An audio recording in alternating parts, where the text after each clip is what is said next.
Mayor, I think we are ready when you are. Okay, thank you. Good morning, everyone. We're going to call the meeting to order for May 19, 2020 at 9:03. City Administrator Fandina, will you lead us in the flag salute? Please stand and face the flag. Place your right hand over your heart. Ready, begin. I pledge allegiance to the flag of the United States of America and to the republic for which it stands, one nation under God, indivisible, with liberty and justice for all. That's wrong.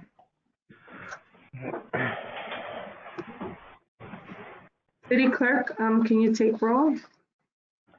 Mayor Lopez, Here. Mayor Pro Tem Ibarra. Here. Councilmember Davis. Yes, here. Councilmember Menke. Here. Councilmember Gonzalez. Here. You have a quorum. Thank you. City Clerk, do we have any changes to the agenda? There are none.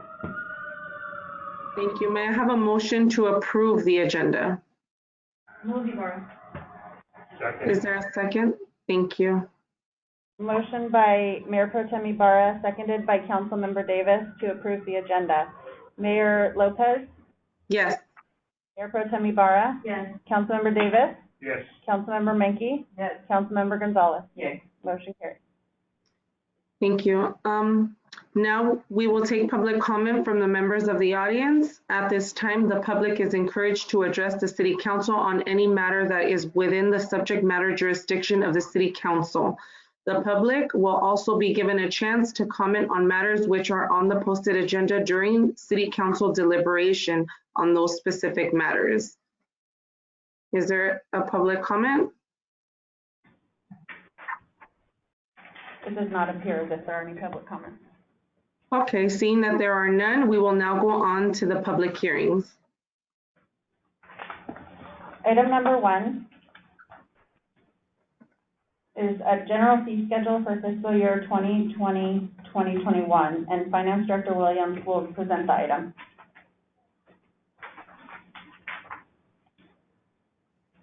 Yes, good morning, Honorable Mayor, honorable members of the City Council. Thank you for the opportunity to present to the Council's consideration the citywide cost allocation plan and user fee schedule update.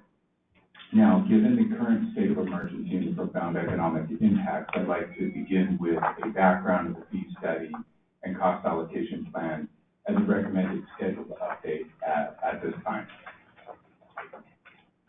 Now, as it is best practice to regularly update fee schedule based on cost escalation, the City Council authorized and directed staff to issue an RFP that occurred about a year ago and engage an outside firm for a fee study, which we did. Once that project was completed late last year and reviewed, the findings were presented to the Business and Industry Commission in February. And while the commission was supportive, the commission did request further review of the schedule and the updates and specifically the recommendations at that time. So in response to this, a town hall meeting was held where the business community and the commission were given further explanation, presentation by the city administrator, and much more detail, and the opportunity to ask questions and platform to express any concerns and things of that nature. And this meeting was received a very favorable response.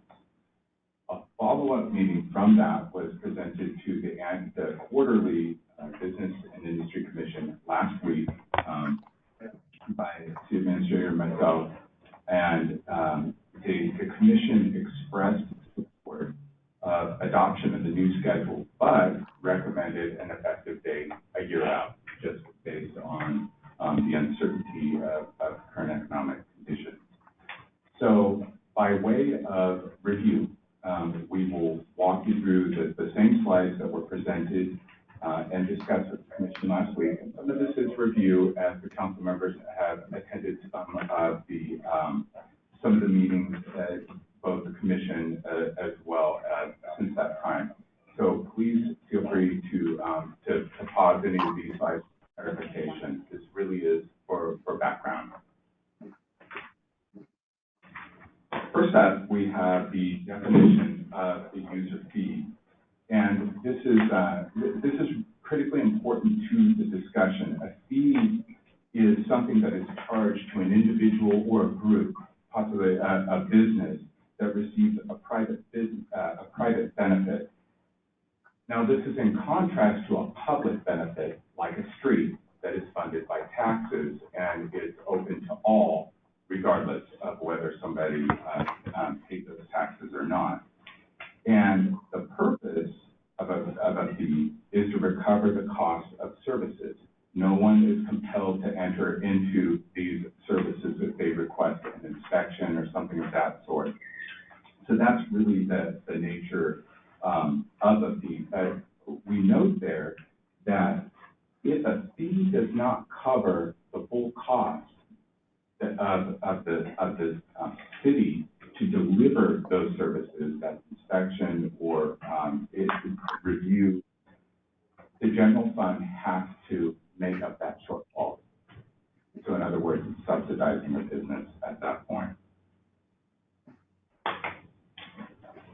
And at the time of our study and the level of fees and services required, here is a look at the cost of the city. Now, this is a snapshot in time. This changes based on demand, the number of inspections or permits or anything of that nature. But at the time of the study, the cost to the city is $4.671 million, just under $4.7 million. And the projected revenues based on the current fee schedule were $3.3 million. So you see the shortfall of $1.35 million. That's the subsidy that we're discussing, and we'll illustrate in an upcoming slide. In terms of best practices, as I mentioned at the beginning, best practice is to update every few years. This is just based on cost allocation, what it costs to run the business of the city, and this is all of the administrative overhead, everything around us, the building, the risk insurance, the cost of staffing, and all of the services associated with this.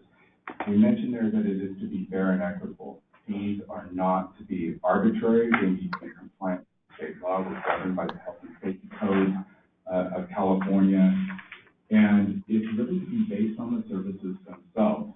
And that's why we bring in an outside firm. They begin with our budget and a look at our overall costs. And they particularly look at the overhead costs, the back office and support, like my department, finance, risk management, IT, human resources, city administration, all of these things that exist in order to deliver these services. And then they take a very granular look at the operational departments. Look at public safety, but those are actually a minor amount of our fees. They were really focused on public works and health. So those are the departments that got that we spent the most time on.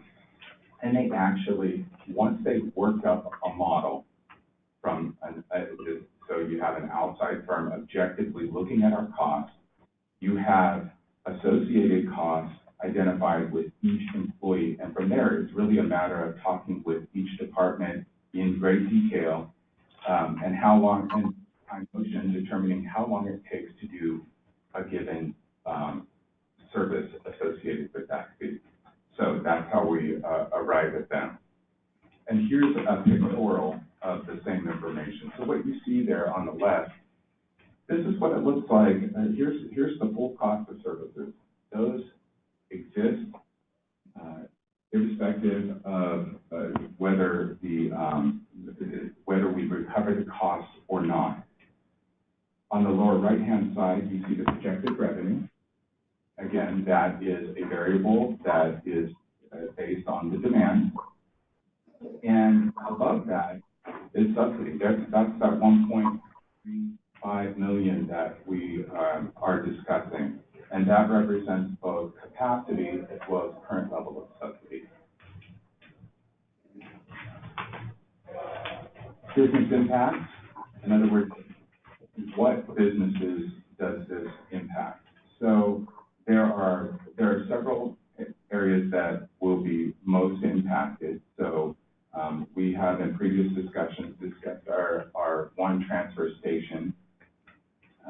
in the city, and that is consistent with every other city with a transfer station. We have engineering fees. This includes review, inspection, building fees, and also environmental. And in the next few slides, we have some examples, and this is where we can kind of slow down. There's a lot of numbers here, but there's kind of a big picture takeaway for each one of them. So these are just selections. Within the staff report was given an exhaustive comparison that's available for review. So the first, we have an example of from Public Works or Building and Planning, a tenant improvement project with value $250,000 existing. So this is TI. It already existed, and you can see there all of the associated permits and fees. The left column is current fees proposed. The difference there is, note the difference is there is a subsidy going on. But another thing to take note of is there's a couple of negative numbers, and this is another benefit to the business community of keeping this regularly updated. When we say it is to be fair and equitable, that means sometimes technology changes, sometimes there's some type of process improvement, changing staffing, changing contract services, anything that could affect the actual time required to do this. So in some cases, the fees are going to come down.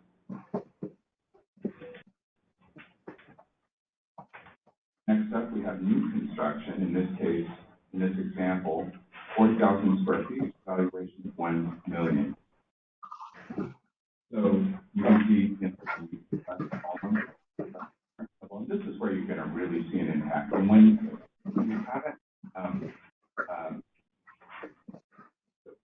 we haven't updated in a while, or it's been the past practice to intentionally subsidize, this is where you're going to see a real ramp up, and that's the new construction. Now, this would be a pass-through ultimately to the investor of the project, but you see there, the city is, in this case, would be subsidizing $29,000. All of those associated fees. We have an environmental, health and environmental program example. These are ongoing inspections and inspections. You see that reduction we're talking about because, excuse me,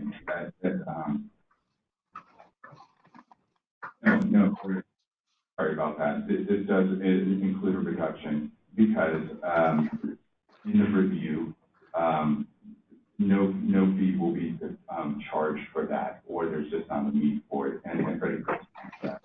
But in this case, if you were to back out that one example, you see both pluses and minuses. So that's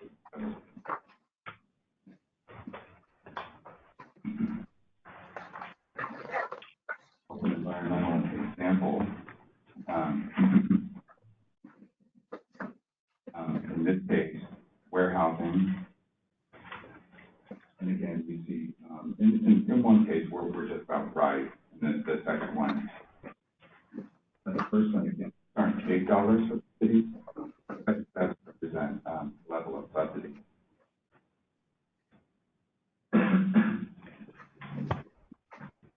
Finally, you see in the graphic, what we have here, there's some paired bars, and I wanted to take a minute to explain what you're seeing here. The two paired bars on the left are those examples of Vernon's current cost as well as current fees. See the shortfall. But look how we compare to others, even after the recommended adjustment fee schedule. It's very competitive. In one case, we see their City of Los Angeles. And in that case, it's much lower, and that that clearly represents an intentional subsidy for whatever reason. But there's another element to this, and that is the qualitative. Business owners know that the city of Vernon is responsive, and that's the feedback that we consistently receive. So there's no additional cost associated to get an inspection moved up or accelerated. That's just something that we do well as a city. So in terms of, by comparison of absolute dollars, we're competitive, but there's that added element that they're not going to have to pay extra to get moving quickly on their project.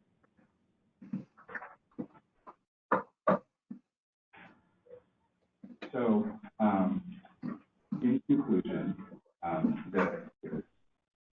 the schedule as recommended would, at the level of service when this was measured, would result in 1.35 million. And this is consistent with the direction of fiscal sustainability in the city. And what staff is recommending is what the Business and Industry Commission recommended last week, is that the council adopt schedule with an effective date of July 1st, 2021, just based on the uncertainty and really representing a partnership with our business community and recognizing that the impact of profound are still determined. So that concludes this part of our report, and you're available for questions and discussion or direction. Do any members of the City Council have any questions of staff at this time? I just thank you, Mayor. Based off of the recommendation from the DIC, with holding off the fees next year, what would the cost difference be with us increasing only the new fees and holding off on the increases for next year? It's a fairly minimal impact. It actually gets a little bit confusing because some may be associated with others, especially in environmental. I mean, Freddie could speak to that as most of the new ones are in his department, but relative to the $1 million, it's not that much. Yeah, Mayor Pro Tem, it's less than $200,000 if we just implemented the new fees. But there are some issues with just doing that, and that is there's some fees that would be assessed against the public, but in health department there are some fees that would go down, and those fees wouldn't go down. They would continue to pay that same fee. So what we were recommending is just hold off on everything until get City Council approval, and then wait until July 1st of 2021 to implement. But ultimately, it's less than $200,000 of fees. And that's based on current levels.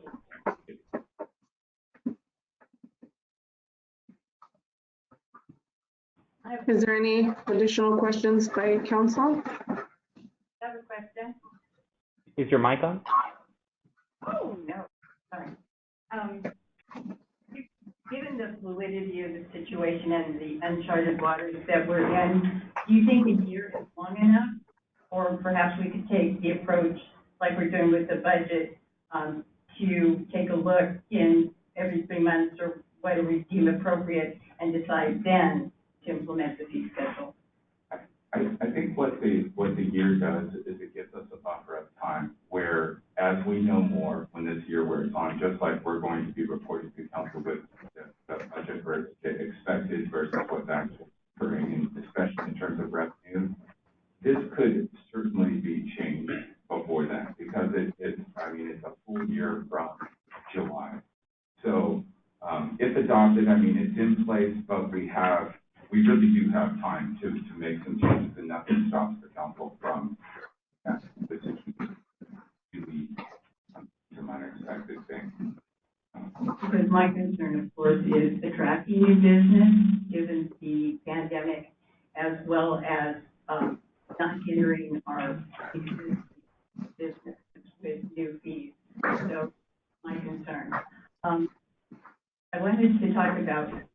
waste transfer station. That is, you explained how, because I wasn't clear how there could be some reductions, but that makes sense. But this fee went from $800 and some odd dollars to $10,000. Could you explain that to us, please? Ready to comment?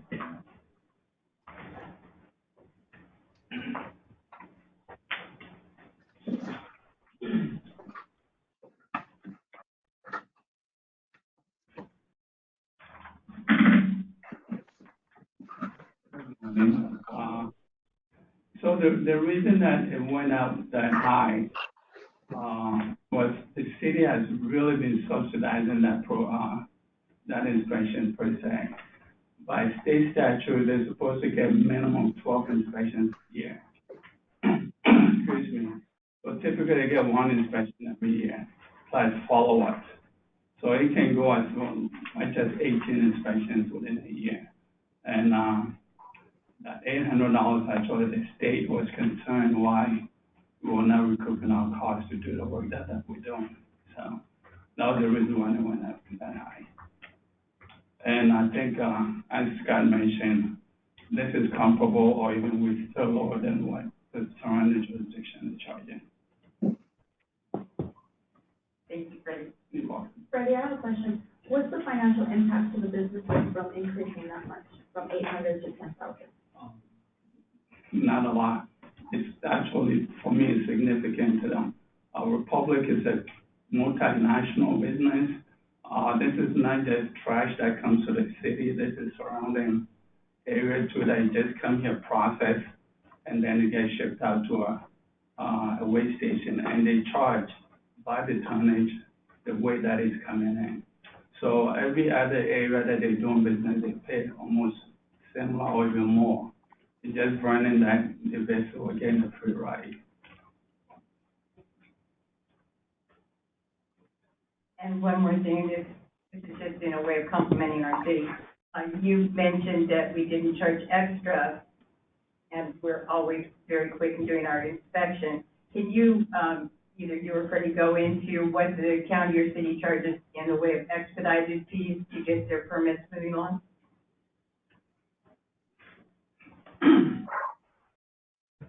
So, another thing that I think the businesses appreciate in the city of Vernon is we don't have what we call expedited fees for work.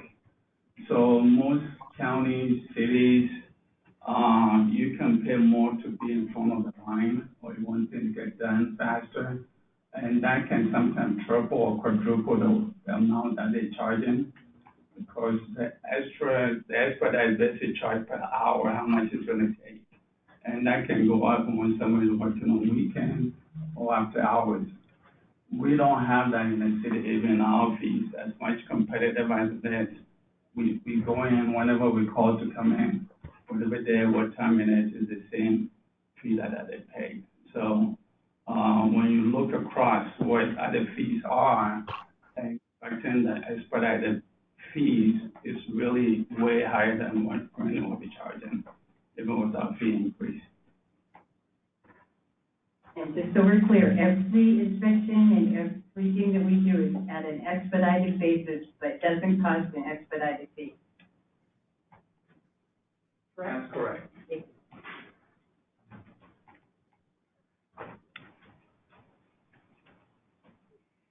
Do we have any more questions, council? I will now open the public hearing. If any member of the public would like to speak on this matter, please limit your comments to 3 minutes. Please state your name and business affiliation, if any. There are no public speakers. Okay. I now close the public comment portion of the public hearing. Does the city council have any questions of staff at this time? Seeing that as all questions have been addressed, I hereby close the public hearing and open council deliberations. Once deliberations are complete, I will entertain a motion. Just to be clear, the motion is to adopt and implement in July, correct? Of 2021. 2021. Okay, may I amend Is there a motion? Sorry, may I amend that motion? There I isn't a move- motion yet. I move to review the fee schedule in January with a possible adoption in July. At least give us time to review what's gonna happen in the next 6 months or so. And that we can discuss it at that point. But I don't feel comfortable approving this to be adopted in a year if something changes in between.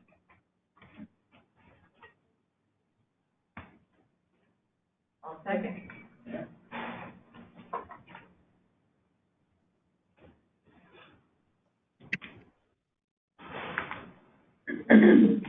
Mayor, we have a motion and a second. Did you want to see if there was discussion on the motion?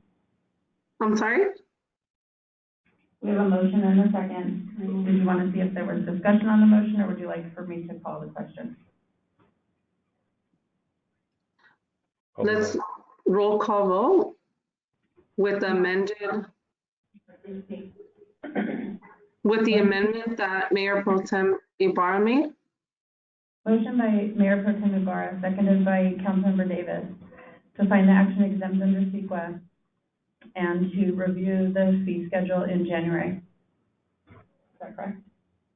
Mayor Lopez, Yes. Mayor Pro Tem Ibarra, Yes. Councilmember Davis, Yes. Councilmember Menke. Yes. Councilmember Gonzalez. Yes. Motion carries. We will now go on to the consent calendar. All matters listed on the consent calendar are to be approved with one motion. Items may be removed from the consent calendar by any member of the council. Those items removed will be considered immediately after the consent calendar. Does council wish to pull any items from the consent calendar? Are there any public comments for the consent calendar? Seeing that there are none, may I have a motion for consent calendar item numbers 2 through 8? Second. Motion by Councilmember Davis, seconded by Mayor Pro Tem Ibarra to approve consent calendar items 2 through 8. Mayor Lopez, Yes. Mayor Pro Tem Ibarra, Yes. Councilmember Davis, Yes. Councilmember Menke. Yes. Councilmember Gonzalez. Yes. Motion carries. We will now go on to new business. We're going to hear item number 10 prior to item number 9. Item number 10. Item 10. Item 10 is services agreement with the Consolidated Fire Protection District of Los Angeles County for fire protection, paramedic, and incidental services. And City Manager Fandino will present the report.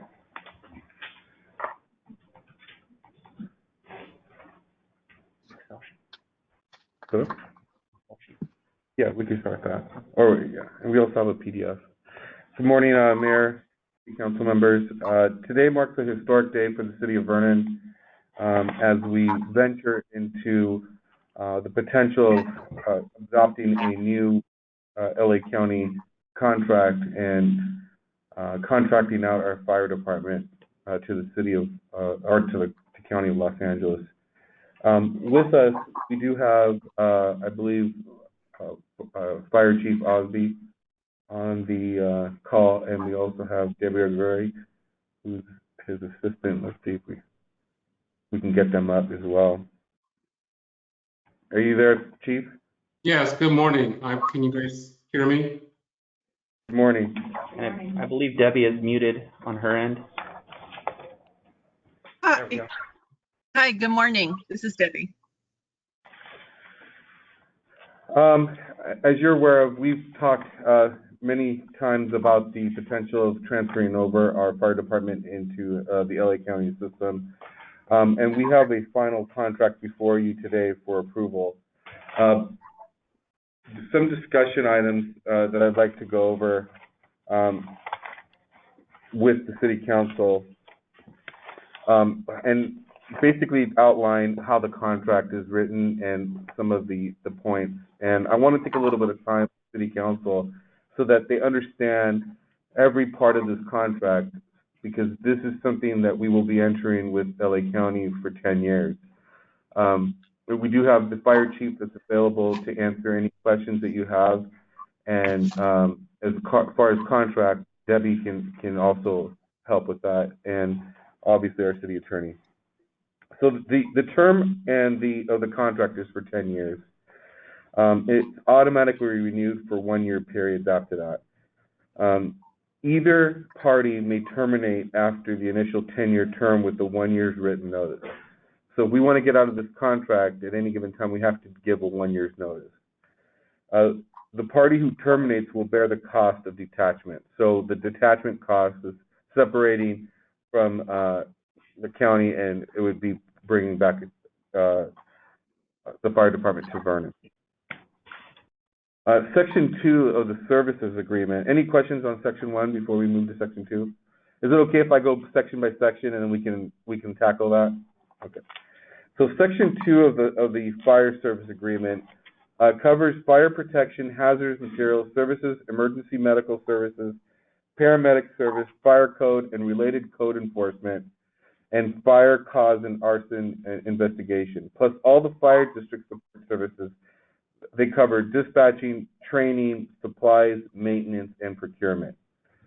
It also covers all the firefighting personnel certified as medical technicians 1, and the minimum daily staffing level in the city. So one of the things that keeps getting questioned is what level of service is the city of Vernon going to get with this contract?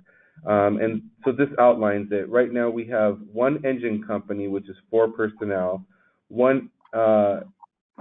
another engine company with 3 personnel, 1 truck company with 4 personnel, 1 paramedic squad, which has 2 paramedics on it, for a total of 32 uniformed personnel on duty at any given time. 13, sorry. Now, a question came up is, how are we transporting our patients? And Chief, the way I answered that is AMR, who's the medical service provider for ambulance, they will respond to calls along with the paramedic squad in the city of Vernon. One of our council members has a question about the transportation and the location of going to White Memorial. Is that the case that we can dictate where we want our patients taken from the city of Vernon? Yes, can you hear me? This is Chief Osby. Yes. Yeah, so generally speaking, when our firefighters or our firefighter paramedics get a call, based on the severity of the call, if it's a pediatric or some type of trauma, they'll go to the most appropriate facility for that type of situation if it's extremist. But if it's not an extremist situation, then at the patient request, then they can request a hospital. If that's reasonable, then we'll transport them to that hospital. So White Memorial would be a reasonable request. I have a question. When it's extreme, where are they transported to? Say, for example, an extremist could be like a terrible vehicle accident, and we would have to extricate the person out of the vehicle, which would meet trauma center criteria. And the nearest trauma center, I believe, was USC from your city. And so then they would meet that criteria, and then we would transport them to that facility because the patient could potentially be in an extremist situation.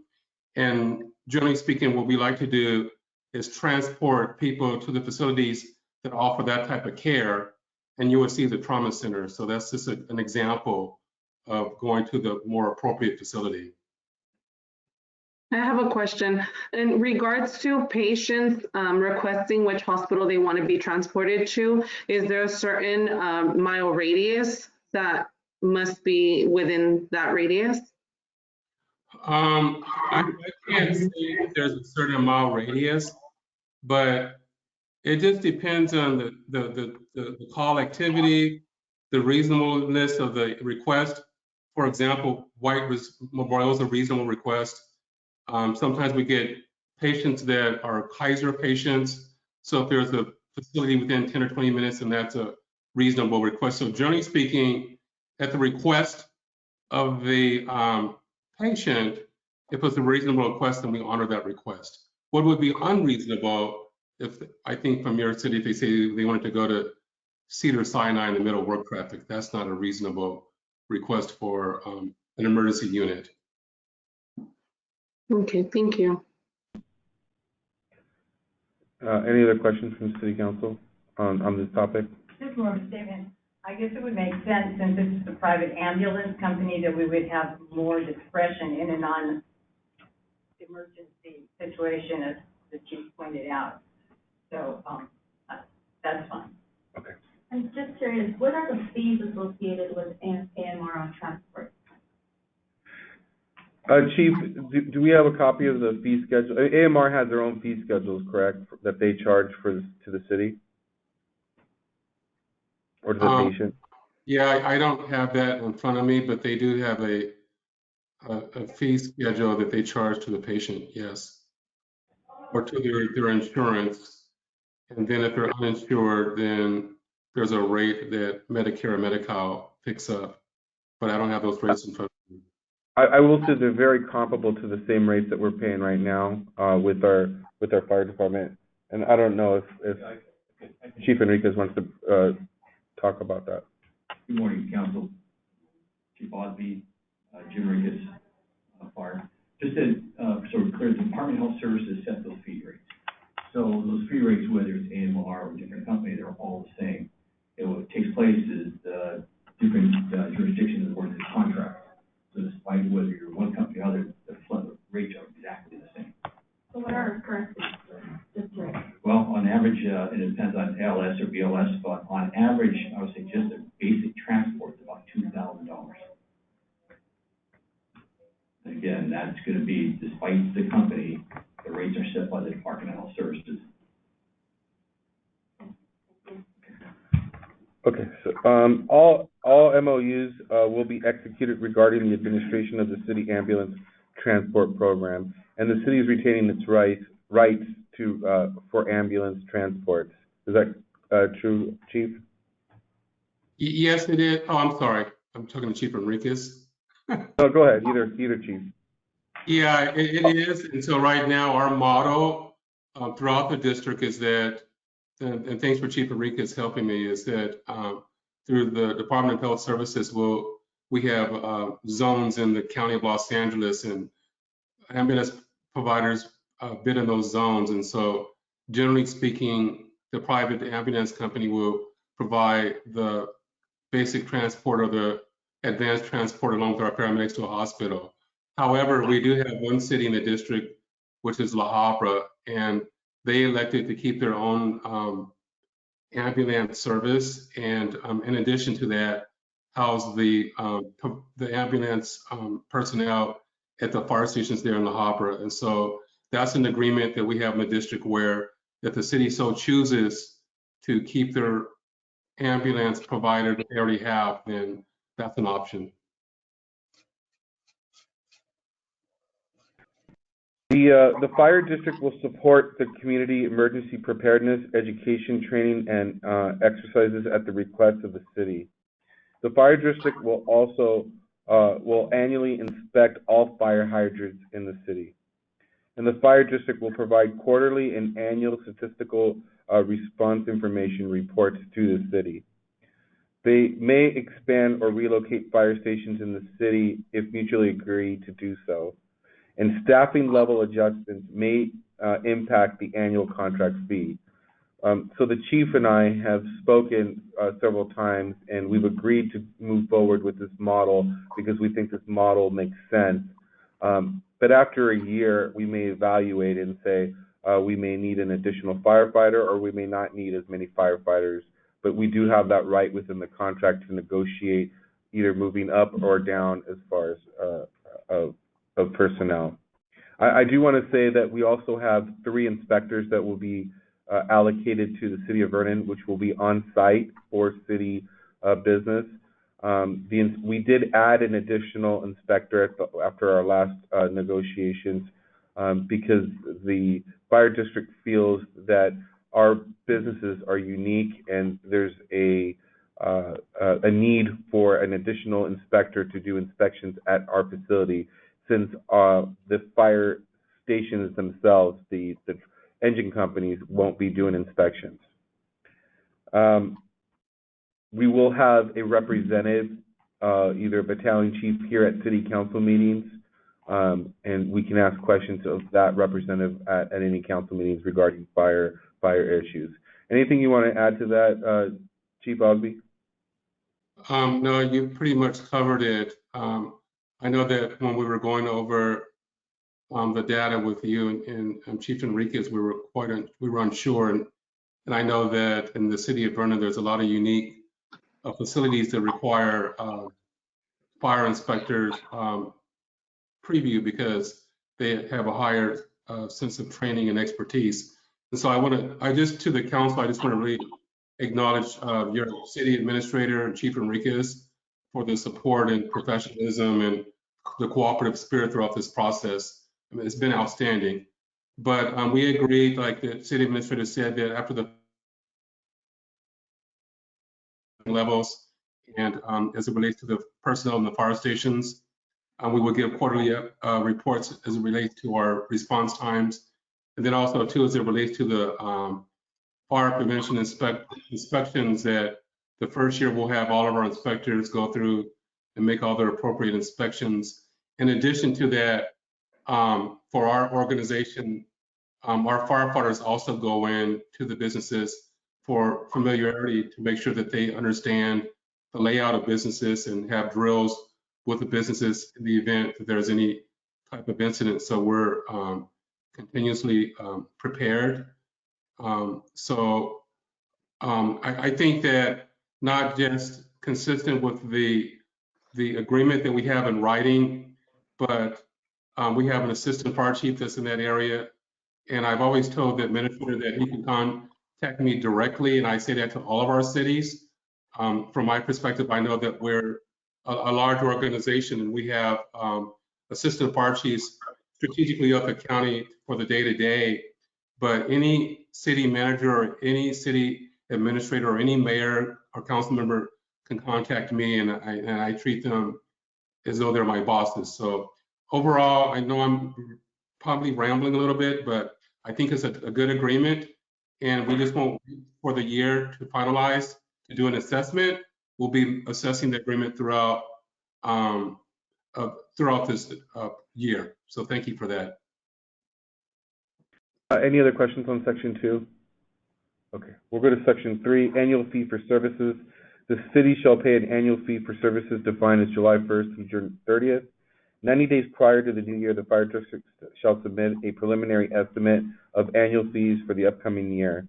A limitation will be placed on the increase of the amount on the annual fee to be paid for the city, which is subject to annual charge changes after the initial 5-year period. The initial 5-year period, the annual fee shall not increase by more than 4%. So we know that we have a maximum 4% escalator for the next 5 years. In the 6th year, the limitation shall be the average of the last 4 years plus 1%. The conversion costs are in addition to the annual fee and will be paid by the city in 36 equal monthly payments, 3 years total. If actual fees differ from estimates, the city's balance will be adjusted. Annexation fees are paid to the city and estimated to be $9,000. All revenues generated from fees established or implemented by the fire district shall be fire district revenues, with the exception of any applicable advanced life support ALS fees, which are passed through the city via credits on the city's monthly invoices, or any applicable fire prevention related to staffing allocated to the city, which will be passed through as an annual credit to the city by the fire district via credit on the city's annual fee minus 5% administration charge. Revenues from the city's hazardous materials release program, plan and inventory program, and through a city-operated emergency medical transport program remain as city revenues. And then the city retains a 5% administrative charge for any fees collected by the city on behalf of the fire district, and the fire district retains 5% for any fees collected on or behalf of the city. Vacation and sick benefits days shall be paid by the city to the fire district in 36 equal monthly payments, and in addition to the annual fee. What this means is we're paying for the firefighters' transfer of sick and vacation time, and they're amortizing it over a 3-year period for the city. Any questions on that section? Yes, are we paying for all of their vacation and sick time that they have on the books? That's a great question. If a firefighter does transfer over and has over X amount of years, let's say, and Michael can help me with the exact amount of years, but I think if it's over 20 years, Michael, then the city would pay out some of the vacation. But we're only transferring a certain amount of vacation hours on the books to the county. So Michael can go in a little bit more detail. We're transferring, the firefighters have the option of transferring up to 240 hours of sick leave and 240 hours of vacation. That's the cost that Carlos was mentioning, is amortized over the 3-year period. But they may have more hours on the books, but they can only transfer up to those hours. Because it's my understanding that in the MOU, there are some, that based on longevity, some firefighters who, once leaving our employ and going to the county, could conceivably be paid for that sick leave. Vacation, I know, is freely payable and transferable. My question is, I just don't want to see them get paid twice.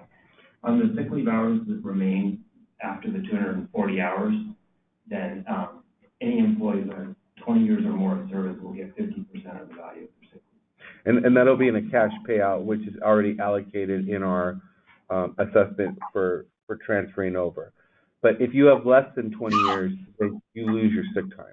You don't transfer any of that sick time over. Or is it 15 years? It's 20. 20 years. So 20 years is the cutoff. If you're 20 years or below, let's say you have 19 years and you're transferring over to the LA County Fire Service, that firefighter would only be entitled to the 240 hours on the books to be transferred over. But the remaining hours that he would have on that book, he or she would have on that book, would be lost. And if they don't have 240 hours, they're going to get 240 hours regardless, right? Because that's the contract. No. The council. They have to have. They have to have it on the book. To transfer it over. Yeah. That wasn't my reading. So. Yeah, they have to have the time in order for it to transfer over. So if they have less time, they'll transfer at that less time. At that less time.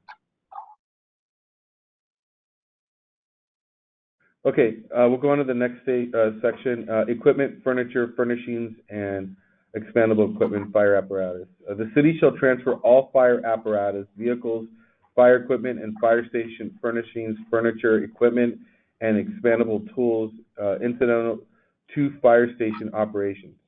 All will be included in Schedules 5 and 6 as the transfer date nears. The city shall pay for any fire apparatus and vehicle repairs necessary due to the deferred or deficient maintenance costs that would be added to the Schedule 4 accordingly. Okay, so part of our budget this year, we discussed that we would have a couple of trucks, an engine and a truck that we'd have to pay off.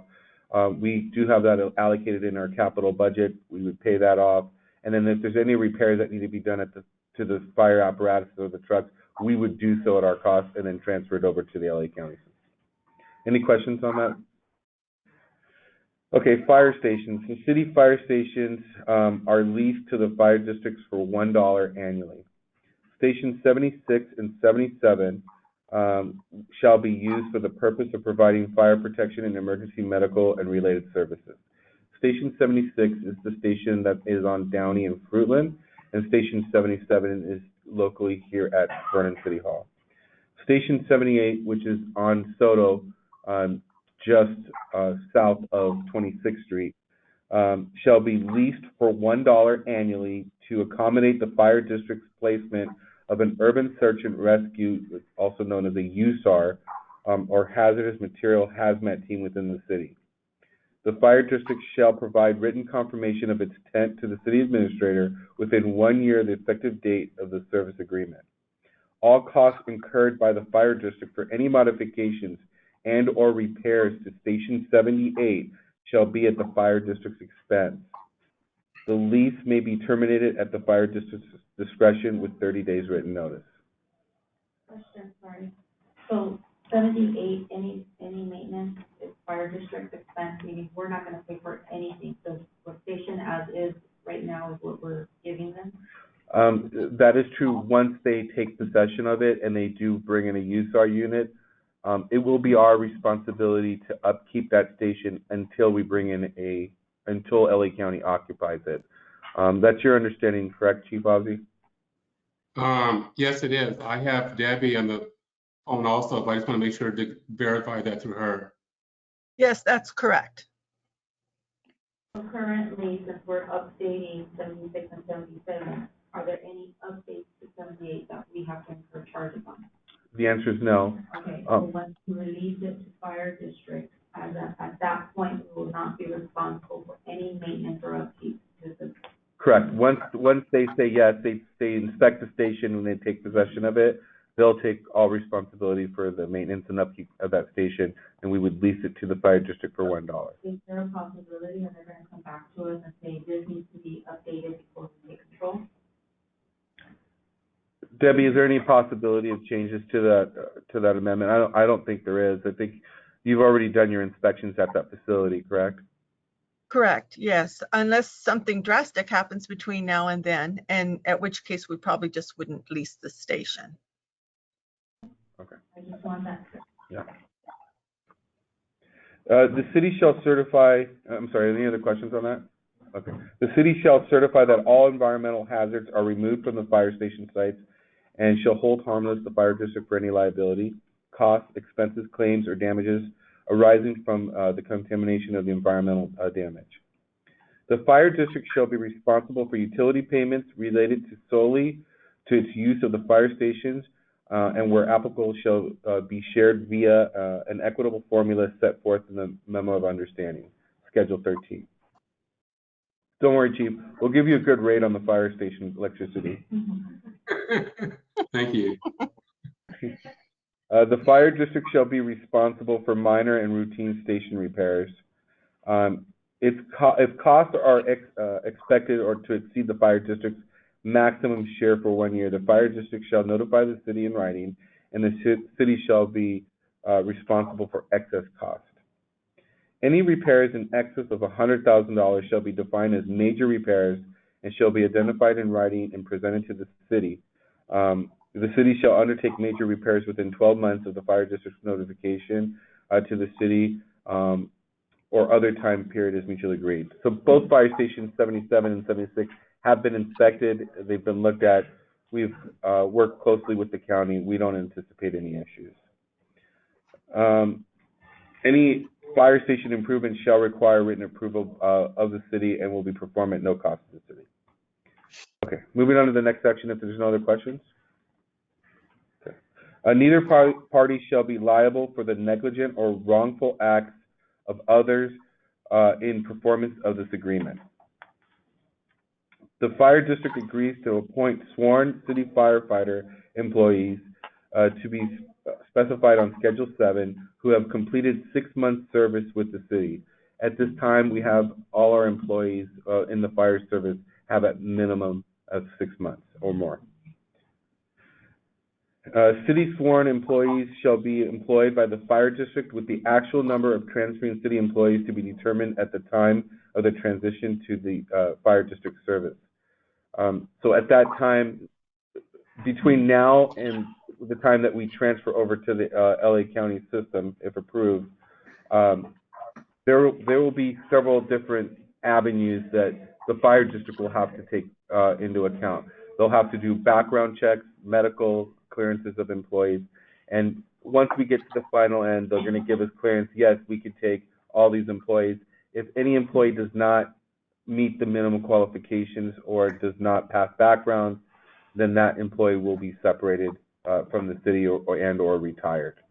And we will work in conjunction with those employees.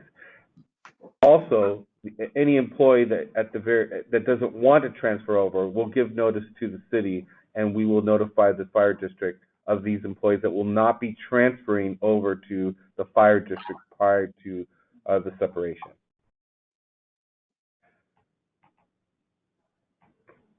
The city shall designate sworn employees to be assigned to positions with a representative from the Vernon Fire labor groups. The agreement will result in the creation of 42 additional fire district sworn positions.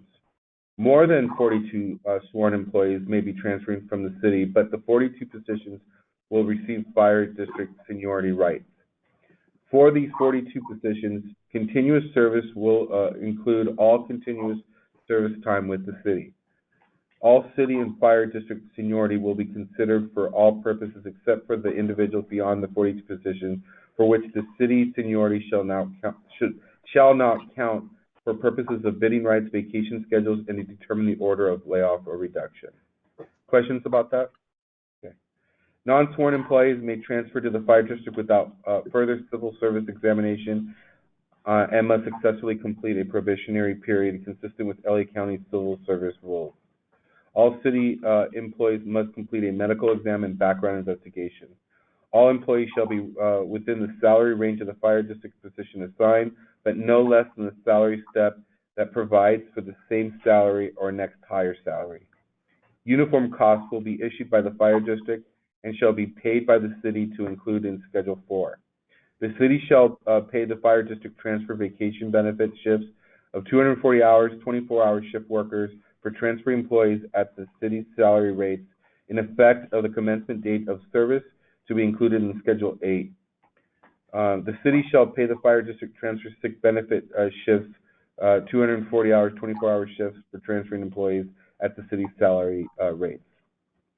Transferring the city employees would require to leave retirement contributions on deposit with CalPERS and establish employment with LA County Fire District.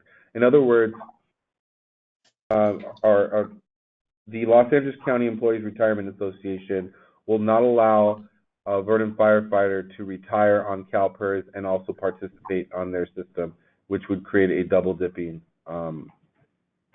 scenario. Any questions? Okay. Fire district shall be responsible to comply with all provisions of the California Quality Act of 1970, CEQA. The city shall have a Cal OSHA assessor perform an assessment survey on the fire stations, and fire district shall approve all and accept the report. The city shall mitigate all environmental hazards, if any, at the fire stations prior to commencement of date and services. The city will continue to act as an administrative agency over the hazardous material release response plan and inventory. In other words, the health department will still maintain that function and will work side by side with LA County. The city will retain all fees collected in the administration of that program. When the fire district health hazardous materials emergency response teams respond to a hazardous material incident in the city, the fire district will invoice the city on an on-call basis for the costs associated with the response team. Upon annexation of the city to the fire district, the LA County Fire Code Title 32 shall be enforced in the city's fire district. By ordinance, the city shall adopt the County of Los Angeles Fire Code Title 32 in the commencement date of services. All schedules incorporated by reference will be subject to the modification mutual written agreement of the city administrator and the fire chief to the fire district as needed after the date of approval of the agreement of both parties. And modifications of the staffing levels indicated in Schedule 2 may cause an adjustment to the annual fee. If the city terminates the agreement and withdraws from the fire district at any time after the initial 10-year term, both parties agree that leases on the fire station shall terminate at the fire district shall vacate the effective date of withdrawal, and the fire district shall return the city fire apparatus, vehicles, and related fire apparatus equipment, station equipment, furniture, and tools of comparable type as which was conveyed on the commencement date of services. The fire district and the city agreed to act in good faith and fair dealing regarding the performance, administration, and interpretation of the agreement, and the agreement constitutes the entire agreement between parties and supersedes any prior understandings that may be modified only by further written agreement by both parties. So we went into a lot of detail on the contract because I wanted to make sure that the city council understands the term of this agreement so that when you make your decision today, you feel very comfortable as city council members that you're making the best decision for this city. I do have another slide that I can show you as far as cost and some of the cost differentials between LA County and projected cost of the Vernon fire, which we'll go into in one last second. But I'd like to open it up to any questions that you have before I move on to the next step as far as dollars and cents. Yes, what's the call time from the time someone gets a call to arriving at the scene? What are they taking steps? Chief Osby or Chief? What are they proposing? I'm sorry, a little muffled. Can you repeat the question, please? The call time, from the time the call comes in to you arriving to the scene, what are your? Chief Osby, I can address that. Thank you, Chief Enriquez. Yeah, as you know, I spent 33 years with the LA County Fire Department, retired in capacity as Assistant Chief. Call time, response time is a major priority for the fire department. Chief Osby specifically has expectations from all his chief officers, and moving that down to the line personnel that you respond when you get a call. That's the work everybody comes to work for. Just like Vernon Fire, our members respond immediately. So they respond to they follow the same National Fire Protection recommendations, NP 1820, I believe that's the specific one. But the call time, which is practiced, is at 1 to 911. They hold our dispatchers accountable that they have 60 seconds to talk that call when somebody, as soon as the call taker see that phone, 50 seconds or dispatch is saying that call to the station. And this being tracked and measured. And all the personnel, it's all recorded. The following expectation is now called a response time or turnout time. The turnout time is a big deal in county government. The expectations that was held for me from Chief Osby that monthly, the LA County Fire Department sends a monthly report to every single unit, to every single chief, that identifies by shift, by their turnout time, which means that's where we can identify behavior. And when somebody receives a call on the station, the clock starts from the county fire department. It's being measured and tracked. So the expectation at that time when the personnel get that call, within 60 seconds on a medical call, they are now on the engine, getting en route. Again, being tracked and measured. The fire department call, give them a little bit more time. That's 90 seconds. We also have to now put on the turnout gear. And then from there, we'll go to response time. And that varies whether you're going across the street or across the town. So, but the truest thing that's being measured that is controlled at the fire department level is the turnout time and the dispatch time. That is measured and that's presented to all chief officers. And in turn, these stations, especially if we see a delay, we hold him or her and that supervisor accountable. So that is done on a monthly basis. Any questions? Just basically, do you see any change from Vernon Fire to LA County in response time? Response time, so as you know, we're staffing 2 stations, and I think the model for the county of Los Angeles is ideal for the city of Vernon. Why, although we may not be staffing 79s, which is along the freeway here, their station 27 will be covering that area, which is reasonable. Likewise, their stations around the city will cover. To answer your question, that what we determine what is a reasonable response time, and that is getting within a call within 5 minutes. Why 5 minutes? That's when the American Heart Association determines that somebody's actually having a heart attack. You start having some reversal brain damage between 5 and 8 minutes. So within that capacity, the way the county station is designed with our 2 stations within the city, that will meet that expectations. So the answer is yes, it's going to be within a reasonable time. Within 5 to 8 minutes? Within 5 to 8 minutes, and that's the standard that's set. Likewise, when the fire department is doing their master planning, finding station locations, that's where how they strategically locate them to maintain that 5 to 8 minute response, and that's consistent with the American Heart Association, and that is predicated on someone actually having a heart attack. They stop breathing, and you need to get there, start breathing for them, doing CPR. What's the implication to the fire department if they take longer than 8 minutes? So accountable So for what is that'll be going on. revealed on those monthly reports, and then that's when we start holding that supervisor accountable. Supervisor is a station cap.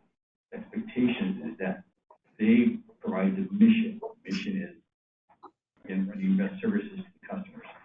So that's what the chain of command is for. And it starts with Chief Osby, because he's held me accountable. In turn, I would hold my personal accountable. And that is definitely a practice that you'll see on the county fire department. Likewise, as Chief Osby indicated, if you have concerns, our city administrator has concerns, you go right directly to him as well. If we start hearing complaints from the business and the public that you guys are responding to, county's responding too late, how do we escalate it from that point? Do we have admin take care of it at that point, or how do we counteract the public? Well, you'll have assistant fire chief assigned to your jurisdiction, and then he or she, in this case, most of it's going to be a she. That's where we hold him or her accountable. We, the county of Los Angeles, like I'm being held accountable, hold them for the service. You'll be providing, paying for a specific level of service, and if it's being compromised, then it's up to the city to advise the county that it's unacceptable. Okay, any other questions before we move on to cost? Debbie, do you want to touch briefly on the USAR and hazmat? Other than to say that if we were to move a hazmat or USAR into the city, it would be in place of an engine or a truck that's there already, but we would add anywhere from 7 to 9 people in lieu of that 4-person piece of equipment at no additional cost to the city. And I think we have a year's time to make that decision and work with the city administrator to make that happen.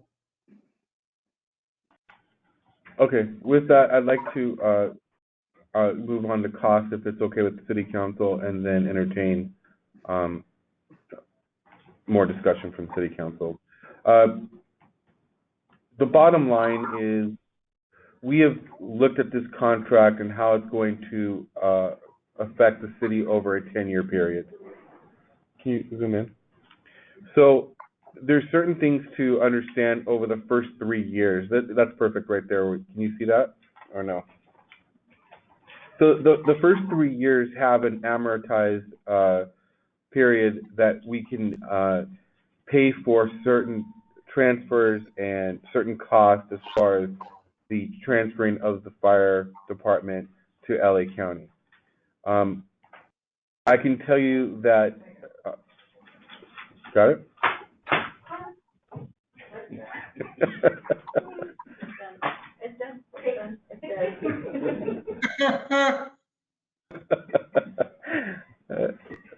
Okay. Don't laugh at me. I thought she was. You should call fire department. Yeah. I can tell you that the city has worked, and Chief Enriquez has done an outstanding job of trying to minimize the amount of money that we have to spend in order to transfer. He's worked hand in hand with Battalion Chief Payton and the fire department in training personnel as far as getting them ready to go into the LA County system. They've received a tremendous amount of training already, and we're anticipating some diminished costs there. Looking at our projections for the first 3 years, if you see that number right there where it says LA County's contract, the all-in cost that we would be paying for years 2021 to 22, 23 is the 16 million, 15 million, and 16 million. I'm not going to go into the numbers. But the difference, below you see the difference, that difference below is a number that is associated with our fire department if we did not have an LA County contract and we had to solely rely on our coverage in the city. And that would require the city to potentially, because they wouldn't be able to rely on the circles of coverage, we would have to rely on our internal firefighters. So the difference there is close to $30 million for the first 3 years. I've had these numbers independently analyzed by our department head in finance, Scott Williams. He's looked at these numbers. He feels very comfortable with these numbers. We've looked at the capital, we've looked at OPEB, and we've looked at numbers. Over a 10-year period, we're looking at a savings of close to $120 million. And that's a conservative approach based on capital or CapEx that we would have to do over that 10-year period.